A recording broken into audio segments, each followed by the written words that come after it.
Welcome, everybody, to this panel, which is about what I think everybody in the room would agree might be the world's scariest near-term, and maybe not just near-term, problem when we talk about food. Every issue that's being discussed here at the forum runs through this issue, whether it's climate, or war in Europe, or inflation, or the comeback from COVID, or disruption of globalization. And so we have an incredible panel here. And I want to just say, I think we should go down the line and hear from each person, what do they think? Which one of those, a range of issues, is the most important near-term issue in food? I'm David Rhodes. I'm the group director of Sky, based in London. Sky is the European division now of Comcast, the American media and telecom conglomerate. I'm a 2013 class of the Young Global Leader program for the Forum, and here with the International Media Council. We have Raj Shah, who I've known since you were in the Obama administration, now president of Rockefeller. Good to have you with us. Claire Akamanzi, CEO of the Rwanda Development Board. Welcome. Hanneke Faber, we have found we have a couple of things in common. She is a division president of Unilever. And Theo de Jager, the president of the World Farmers Organization. So welcome. We've got multiple continents, multiple perspectives represented. Why don't we go down the line of all those things that we're concerned with right now? Just in a few words, what is the most pressing? What's the worst problem for food right now? Well, maybe you want me to start? I'll start with a number, which is 48. And in 2007, 8, and 9, during the last major global food crisis, there were 48 moments of significant political violence and political instability as a result of spikes in food prices. Many people are aware of the link between that reality and the emergence of the Arab Spring. Many people are aware of the mass migration and the extreme human suffering and political instability caused by food crisis. And at the end of the day, food and its availability, its quantity and quality are critical to the maintenance of stability around our planet. So my biggest concern, frankly, is that we are just starting a food crisis that is far worse than 2007, 8, and 9. And that by the time we get to August, September, October, what we all know as the hungry season, and we can go into why it's referred to that way, that we will see the consequences of this food crisis in the terms of political instability, mass migration, famine in certain parts of the world. And the only other introductory comment I'd make is, because we've been through this so many times before, we actually know how to prevent the worst consequences. And more importantly, we know how to invest in the prevention of these types of crises causing human suffering and political instability around our planet. And yet, crisis after crisis after crisis, we often fail to take those actions. So I look forward to learning from my colleagues here about what works and investing in those efforts in a much more significant way so that our future is not so vulnerable to, a war in Ukraine, or a drought in East Africa. Claire, your biggest concern? I'm worried about the impact of food prices on the momentum that we were already achieving as a country, but also as a continent. If you look at the gains we had made on food security, Rwanda, for example, had attained food security. Millions of people had been taken away from poverty, and we were seeing those gains. with the current food prices that we're seeing, recently we saw a 16% increase in food prices in Rwanda. We saw at 121% increase in fertilizers. That's going to impact productivity. It's going to impact food security. It's going to impact livelihoods because purchasing power is going to be affected in a country that was still addressing issues of poverty. I'm worried about what that means in terms of going back on some of the gains we had made on poverty and also food security. And so I'm looking at that, and also what it will mean to even undo the gains that we'll have lost, I think would be a very difficult challenge. Undoing those gains, undoing those gains. Hanneke, your biggest concern. Yeah, I mean, I will echo them. I think we have a possibly unimaginable food crisis right in front of us. And when food fails, societies fail, and we all fail. I think the hopeful thing is we know what to do. My biggest concern is, will we do it fast enough? So hopefully we'll talk about that. Hopefully. Theo? Yeah, I want to echo what all the other speakers said. What I fear most is that people are looking to the farmers to solve the problem. We can produce more on less and with less, but we simply don't have the means to do so in the current circumstances. The risk we are exposed to because of climate, because of the financial environment, the energy, the prices of our inputs, fertilizers, diesel, agrochemicals, a farmer would now think 3 times before he makes the investment. So it's not only us who can solve this problem. We need a team, and we need it quickly. Right. You can't do it yourself. Yeah. There's a UN suggestion this week that here at the forum that 1.7 billion will face food insecurity this year. A credible Eurasia Group report puts the number higher, 1.9. We're going to take questions from our audience here as we go, and no Slido. It's an intimate enough room. We'll be able to get everybody involved. I'll be able to see you. It'll be my fault if you don't get called on. And we're being live streamed. What I'm hearing, though, as a unifying theme here, as concerned as we might be in the news agenda with Ukraine, our organization led this week with the situation at the port in Odessa, getting the harvest out. But what I'm hearing is that pricing, the inflationary context of the inputs post-COVID, of what people in the street face, that's really what's going to tip us over into that insecurity this year. Maybe, Claire, talk about that from 15 to 20% increase. I mean, your government, many governments must be concerned about civil unrest in a situation like that as we go into that season. What's the feeling out there? Well, for us as a government, what we're thinking is, these are challenges that are real and they're happening globally.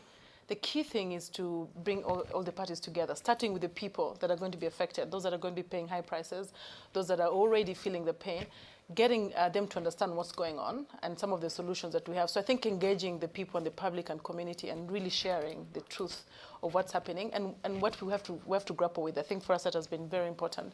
But also trying to intervene as government to get safety nets, social programs that can really support those that have been most affected. That's something that we're doing also as a country, and I think that's very important to do that now. But I think more importantly is to think about how do you increase local production for Rwanda or for Africa. And in Africa, we always talk about 60% of the world's arable land is in the African continent, but we're not utilizing it. We're relying on wheat or other products from somewhere. It's a crisis, but how do we learn from this crisis and how do we fix some of these problems that we've had? Recently, Rwanda signed an agreement with the World Bank, a $300 million agreement to try and finance some of these things that we're talking about. How do you de-risk agriculture? How do you support farmers?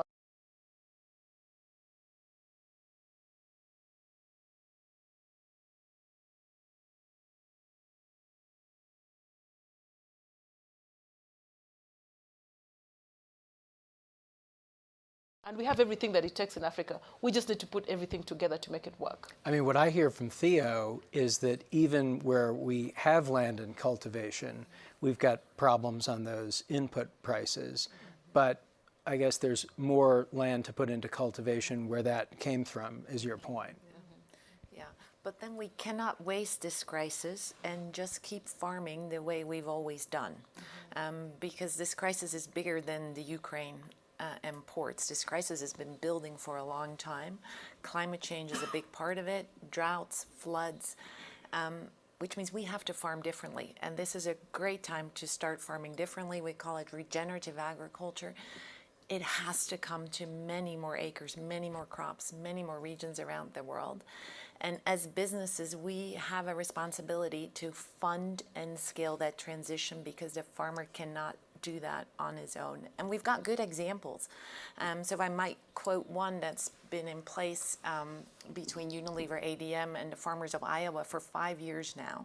Soybean farming, we're a big seller of mayonnaise, Hellmann's, soybeans.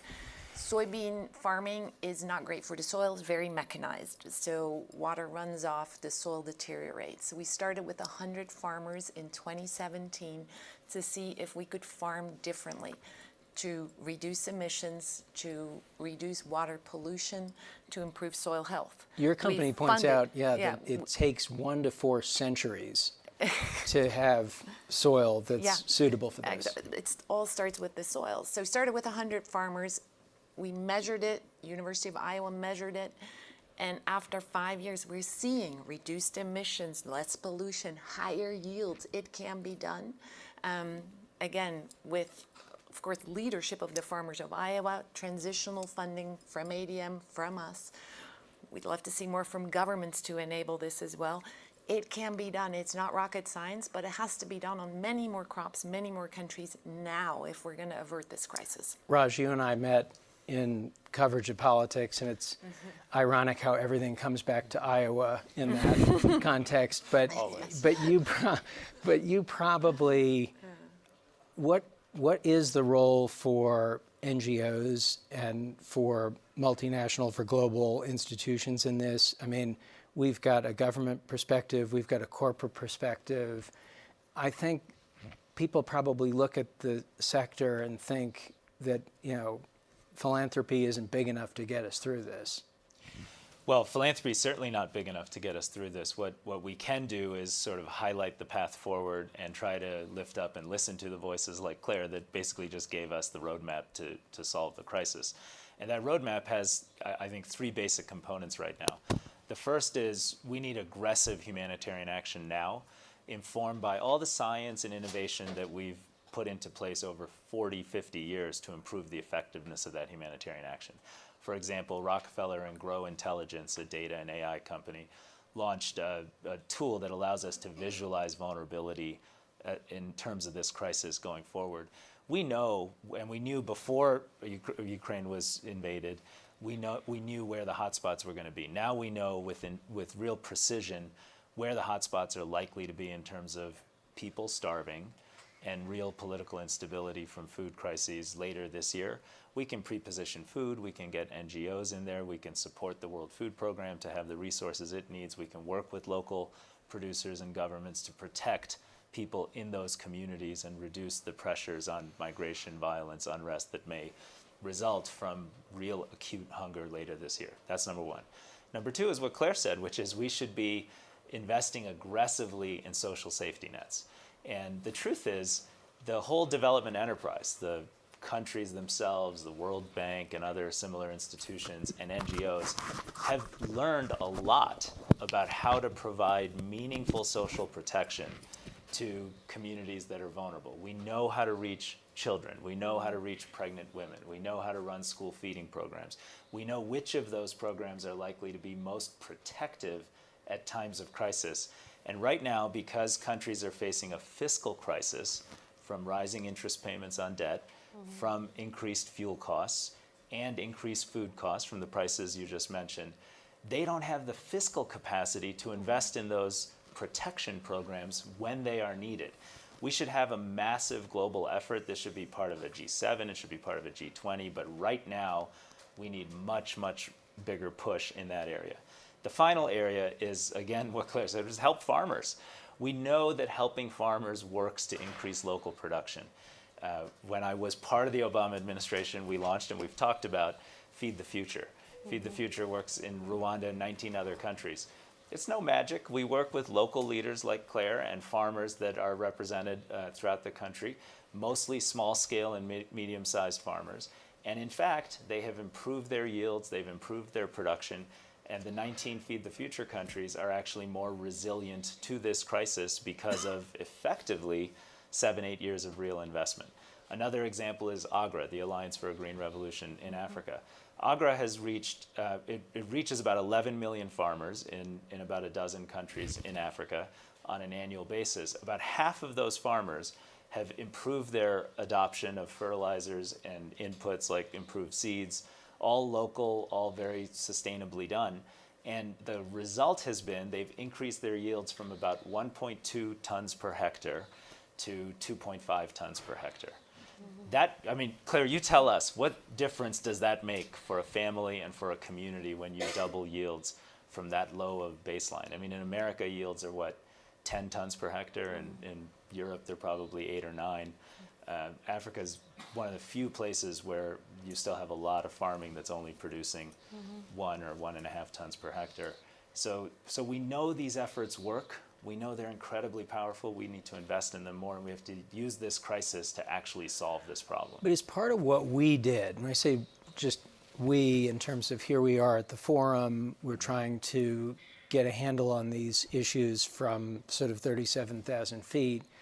But in globalizing many of these systems that we're now talking about how that feeds back to the farmer, we also specialized very highly. So Hanneke, you talk about specialized agriculture in terms of how we grow soy, but we specialized in other ways, that so much fertilizer comes from one country, that so much grain to support subsidized bread comes from another country. Did we over-specialize in terms of the food chain? You know, food security no longer means that any country produce everything it consumes, or the other way around, that it consumes everything it produces. In the modern world, food security means that you need to produce enough of that in which you have a competitive advantage, so that you can exchange for that in which you do not have a competitive advantage. You must stick to your guns. You must produce that which you are good at and which your area supports. And that boils the question down to trade. Right. The trade must flow. Where we are sitting here today, there is still enough food in the world. There is enough that we can afford to waste about 30 to 35% of the food that leaves the farm gate. And we do. We are not sure that it will still be the case in 10 months from now. We don't know whether farmers will be able, under the current conditions, to produce what we need. But the playing fields must then be leveled. It must be easier to move food and fiber across borders. We cannot allow inputs, agricultural inputs, fertilizers, diesel, and food to be used as a weapon of war. We must go beyond that. And I know it's an uncomfortable thing, and I got criticized for this here in Davos, but I have a bleeding heart for the farmers in Russia. You know, we cannot create a new humanitarian crisis on that side. And somehow we must address the cause of our problem now. The cause is not only this war. We already had sky-high fertilizer prices during COVID. Farmers are still reeling from the impact which COVID had in the disruption of their markets. But now, with this war, we must simply get it to an end somehow. I was reading Montgomery's autobiography last week, and he says about the Second World War, but this war could have stopped 2 years earlier. Millions less lives lost if total surrender was not the goal of it. And as farmers, we are not politicians, we are not scientists, we are not academia.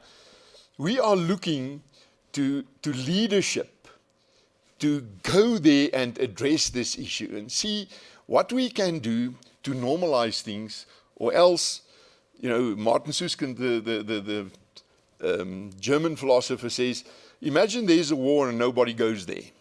Then it will come to you, and you will no longer have the option where to fight it. It will come to your yard, to your veranda, to your kitchen, and to your bedroom. I think that the time has come from our perspective as farmers to go to the war and to try to bring a meaningful end to it. Everybody talk about the consequences of it, but it cannot be that hard to get to an amicable solution to the war. Well, Claire, Theo may not be a politician, although that was fairly rousing political speech. So I don't know, maybe after the farming thing. But Claire, you are a political figure, and if I can say, in a country with very real experience of needing reconciliation from a violent conflict. So how do you respond to this idea that at a certain point, you just need to draw a line under it because one side does not get total victory? Well, I think for us in Rwanda, what we learned from the genocide against the Tutsis that happened was nobody won, everybody lost. Whether you're a victim or perpetrator, or everybody lost. And so in everything that we do, we always think about bringing everybody on the table. And that's why I said engaging, even those that are suffering, from the current food prices. They need to know that there's a problem we're grappling with together. We're not pointing fingers, but we're going to sit together and knock our heads together to find a solution. But back to your question, did we over-specialize? I think we did. And I think that Africa lost out in that over-specialization, and Africa has the potential to be part of the solution and to think about diversifying sources of supplies or sources of inputs.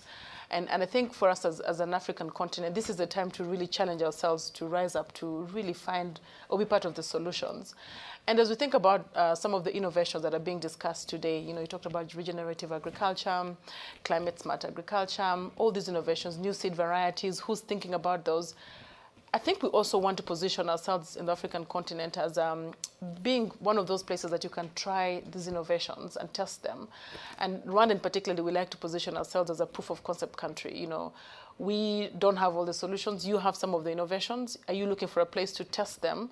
Let's test them together. We'll give you a country, we'll give you a place, we'll give you a commitment as a government, and we'll bring the resources that we have together to test and prove those concepts. And if they work very well, let's scale them to the rest of the world. For knowledge transfer too, in order to learn more about that. I mean, is that the multi? Yeah, I love that. I think on the one side, it's a pipe dream to think any country on this planet can be food sufficient, self-sufficient. Even the US, which is the most self-sufficient country, is not self-sufficient. So trade and borders must stay open if we're going to feed everyone. That said, in Africa, we have a big opportunity to produce and manufacture more food in Africa for Africa. And we love working with Rwanda, where we did a big tea collaboration together. We're now working on finger millet, which you may have never heard of, but I had some of that this morning. Yeah, there you go. Yeah. There you go. But we eat too many of the same crops. We're working on finger millet in Kenya. Africa can be a real lab, and we've got to do more in Africa for Africa. But would you say from a sort of multinational perspective, is it a current reality or is it more of an aspiration? It's increasingly a reality. So if I look back even 2 or 3 years, we were only doing about 40% of our materials that we sell in Africa came from Africa. We're now at about 65. So we've really made a step change. And it was, of course, kind of silly. You don't bring eggs from France to sell mayonnaise in Africa. So we don't do that anymore. All right, we must have some questions from our group because I think we've had a few provocative perspectives. So let's start right here in the front. Oh, and we have microphones. We've thought of everything. Hello, thank you. My name is Adam, and I'm a global shipper from Cotonou in Benin. I would like once again to raise the awareness about the fact that food is now becoming the #1 priority when it comes to geopolitics.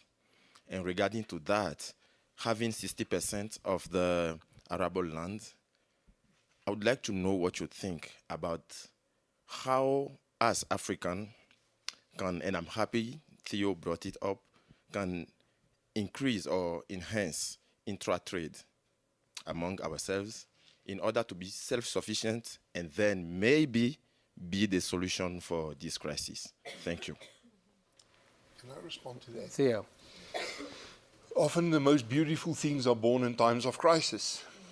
And with every cell in my body, I hope that this crisis will spark the food production revolution in Africa. Africa has everything which money cannot buy. The land, the water, the climate, the people. What it lacks is things that money can buy. Infrastructure, linkages to markets, mechanization, modernization. We need to commercialize agriculture in Africa, and we need to mechanize it and bring the latest technology to the youngsters. Over the last few years, I've seen young people going back to farms when it is profitable. If it is not profitable, they want to run away from it. And the profitability came with digitalization. It came with connectiveness when they could look for markets and see what the market wants and find ways to get it there.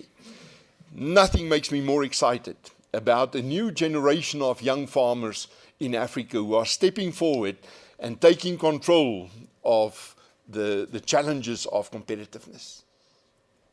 If I could add to that, Please. I think also to increase inter-African trade, I think investments is an enabler of trade. So to be able to trade within Africa, we need to see more investments within Africa and across Africa. And we do already see inter-African trade supporting that. We have investments, for example, in a big part from South Africa, from Kenya, from North Africa, Morocco, Egypt, among others. So I think being able to really make it easy to do business within the African continent, so we have more investments coming in. Those investments will unlock inter-African trade. Who's supposed to lead that investment? Because I'm hearing that it's a technology issue, it's a mechanization maybe issue. Is that a sort of multinational sector? Is that require sort of government or extra governmental coordination? Who's supposed to do it? I think it's innovative partnerships. Actually, the World Economic Forum has these innovation hubs which enable government, NGOs, business, farmers. Should have started with the farmers to get together and come up with these partnerships, because it has to be all of us. It cannot be just a farmer or just a business. Raj? I think the role of trade certainty in this context is hugely important, because it's very hard to have either domestic investment or foreign direct investment in commercial agriculture.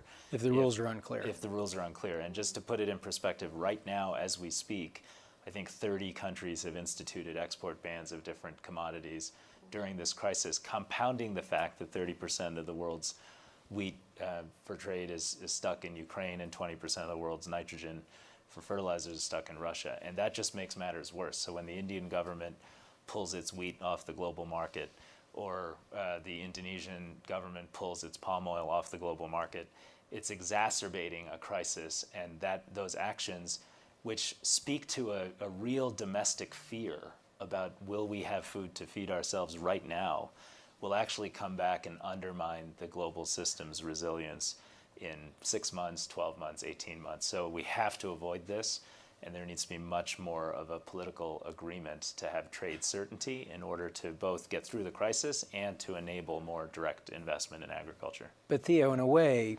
controversially speaking up for the Russian farmer here, you're saying, look, these kinds of there's harms all around. So, look, we could have had a defense minister join our panel today to talk about the challenge of getting Ukraine's harvest out through Odessa. But I suppose it goes further than that, too, in terms of we talk about not buying Russian gas, Russian oil, but to the degree that we don't buy the harvest from there, is that what's the pain point? When you're saying you're speaking up for that incremental farmer in the East? What are we doing wrong? They must be able to produce. There must still be food in Russia too. We are not going to wish away Russia. A country is not only its political leaders, it's their people too. And it's the biggest profession in Russia. It's the biggest profession in the world. There are more farmers than there are in any other profession. And they are often the poorest. They are often the most food insecure. Russia is not a country of mega farmers and corporate farmers. It's a country also of smallholders. They are a member of the World Farmers Organization, and they make valuable contributions in the development of policies in both Europe and in Asia. We still take medicines there. The USA is still taking medicines there and stuff. So I want to plea for food to be able to cross borders, and that we not cause a hunger disaster, which later will become a global disaster anyway. It's not their problem, it will be a problem of all of us. It'll be our problem. Richard, I think you were next. And we got a microphone for you, maybe there. Thank you. To what extent is trade protectionism? So, for example, the classic, French farmers are protected and keep the prices high so you maintain supply of milk or, whatever it is. If those went away in an ideal world, are we a lot better off, and how does that happen politically? No, I think repurposing agricultural subsidies is a huge theme around the world, and it needs to happen. Still too much of Europe's giant agricultural cap budget goes to practices that are not sustainable. And the EU, to their credit, has made progress on repurposing subsidies, but it's far from being done. And this is the same in India, and it's the same in the United States and various other markets. So that needs acceleration, because otherwise, again, we're creating our own crisis.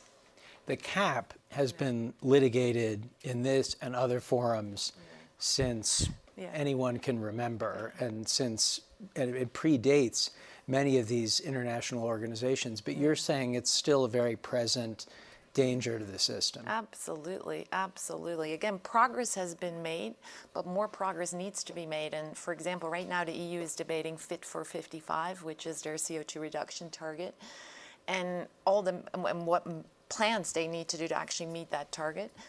It's all about energy. Regenerative agriculture isn't even mentioned. So that needs to change. Regenerative agriculture, carbon capture, soil. And repurposing subsidies towards those practices. So it's too much, you'd say it's too much toward mobility and... Well, we need those things too, but if we're going to be net zero, which the EU has said they will, we need agriculture to play a massive role. Third row, and then we'll come over here. Good morning, everybody.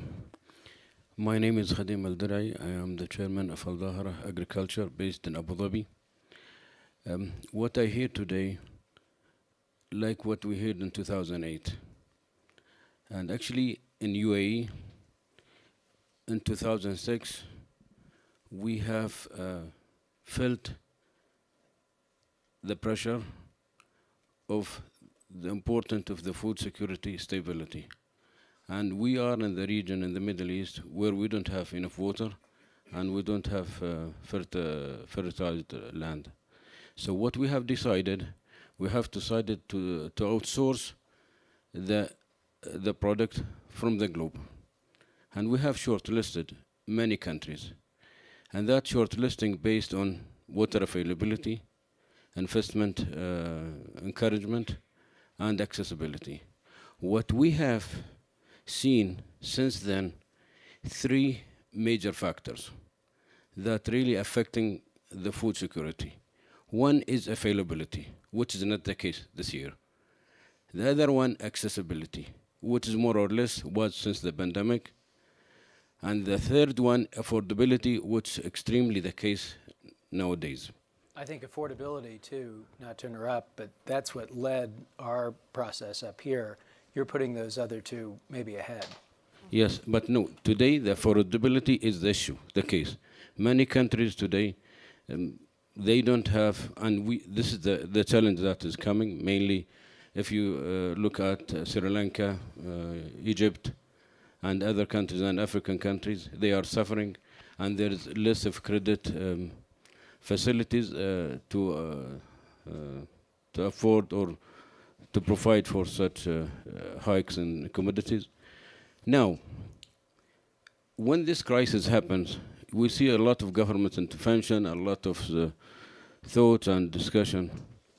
But what we have done in UAE, the government has taken a firm decision, long-term commitment.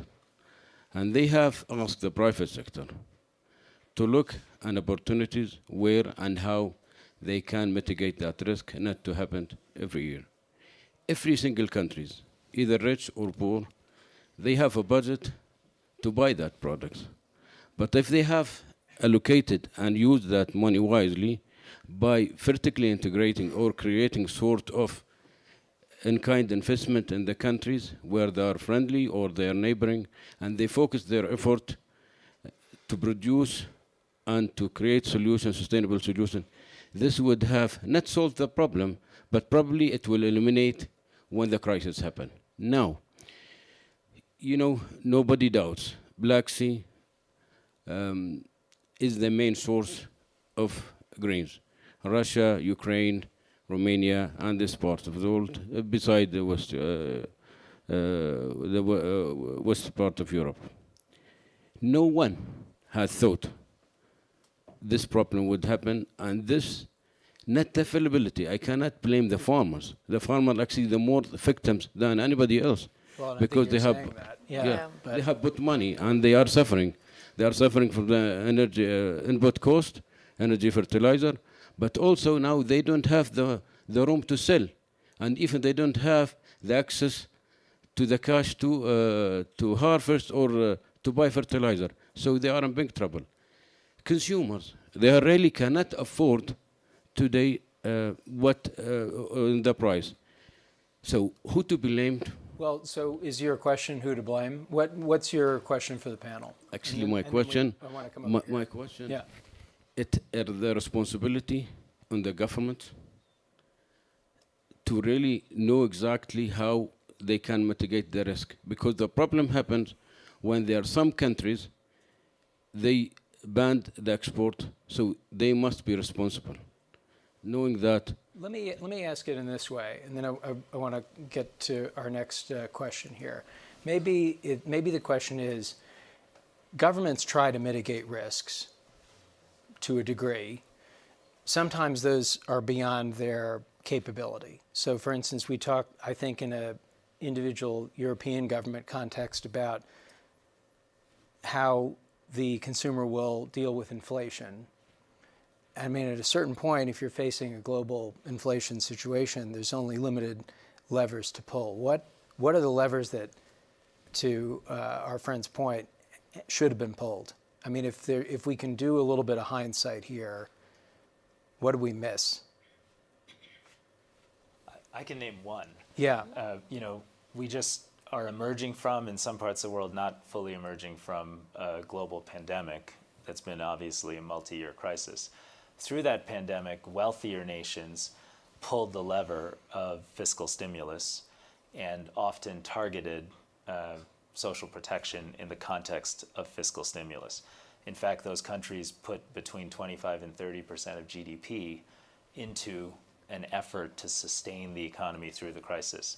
Developing countries did about 2% of GDP, and emerging economies did about 6% of GDP, so larger emerging economies. So we're already, the lever that they need to pull, that they're not able to pull, is basically public investment in immediate social protection. Like everybody took care of their own. Everyone took care of their own. And then these countries, and on top of that, we now have a global inflation problem that is causing interest rates to go up appropriately.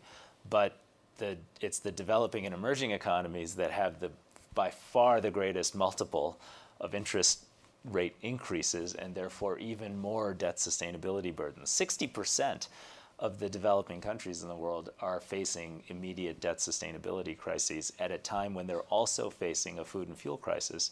So they're missing the lever of social protection, which everyone else in the world used to get their populations through a crisis. And that's a solvable problem, but it takes global cooperation and more money. Let's get here in the second row while we've still got a bit of time. Your question. Thank you. My name is Evgenia. I'm from Ukraine. I'm a global shaper. I would like to put it this way. I'm really surprised how the discussion is going on here, because especially on the question of whom to blame, because we have an answer to whom blame, because Ukraine is not the country whom we should blame for that, right? Russia is invaded Ukraine. She is blocking Russia. Odessa and Black Sea. But also, I'm really surprised how we are putting the question of whether Russia will be on hunger.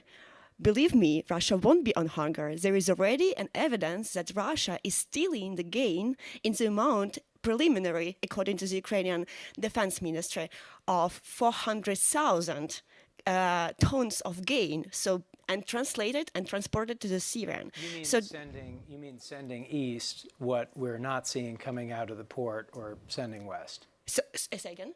You're saying sending that harvest east that we're not seeing east. We are out. not seeing it. It's already on CNN. We already have a satellite proves that Russians shipping from Sevastopol. As the Crimea itself doesn't have the capacity to make an agriculture in that big amount. So basically, that's the harvest that was stolen in Ukraine. So the case is we have 2 million tons of gain now in Ukraine, saved in Ukraine, but we need to burn it. We will need to burn it. It will not deliver it somewhere, right? Yeah. So don't you think that this discussion should go in a way how we can help Ukraine to deliver it to Africa, to Asia, to Europe, to any other country, rather than saying whom we should blame, because we already have an answer for that, and saying whether Russia will be on hunger. Thank you. No, I think you're absolutely right. And food is being used as a weapon of war here, which the UN has condemned, and we know by who. I think you're absolutely right. We in partnership need to do whatever we can to create corridors to get the crops out of the Ukraine. And hopefully there will be some sea corridors, but in the meantime, we need land corridors on steroids. And the EU did actually a good job during COVID to create these green lanes for food when borders were closed. We need something similar urgently to get more land transport out of Ukraine. I think too, what's being pointed out is the trade point, that harvest getting out of those silos, getting shipped to customers which Ukraine has developed, that's trade. And maybe the alternative to trade is just theft, is that it's just, sent back east. The Ukrainian farmers are very resilient. They are tough. I visited Hungary about a month ago, and I asked whether there would be any possibility to meet with Ukrainian farmers. Now, it was not possible. The men are not allowed to come across the border, but I met with their families, with their wives, and they are planting. They put on bulletproof vests and they are planting. They are planting for a harvest in the western part of Ukraine for 30 million tons. And it struck me how tragic the situation of a farmer is in a war. They are always the last to leave because somebody needs to feed the livestock and give water to them. Somebody needs to do the irrigation. They always hang on there too long. But it anchors a lot of stability in that region. In Ukraine itself, we do not get the messages from the farmers who say, but we are running out of the means to produce. We are running out of food ourselves. The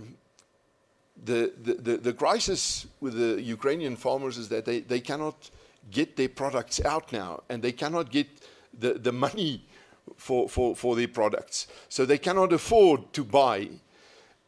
I know that a number of the big corporations, Unilever, yesterday we met with some of the captains of industry in the fertilizer and the seed businesses who say that they are sending, the one company sent 200 trucks of seed into the Ukraine so that they can go on to plant. And this is why I tried to put the light on the plight of those Russian farmers. Because one of these days the war will be over, and then we need to have a foundation from which to build again. We're going to have to close this out, but just to send us home, Claire, you've got an announcement today coordinated with the World Economic Forum, and maybe send us home with what you've agreed today. Yeah. Thank you, David. I think what we've had today, you know, from Raj, from Hanneke, from even the farmers, is collaboration and partnership is extremely important. We need platforms where collaboration and partnerships can happen to find solutions. This is where I'm very excited about the new partnership that we have with the World Economic Forum, with industries such as Rabobank, which is the Food Action Alliance, a platform that we'll be hosting in Rwanda and co-leading in Rwanda. And that's where we hope to really tackle these issues. How do we achieve all these solutions that we want? How do we address climate issues? How do we address farmers and livelihoods? How do we bring better prices to farmers? All these issues that need to be addressed. It's an important platform, and I'm really looking forward to the Food Action Alliance that will be responding to this. Thank you. Thanks to everyone on the panel. Thanks to everyone participating in the room. Good luck.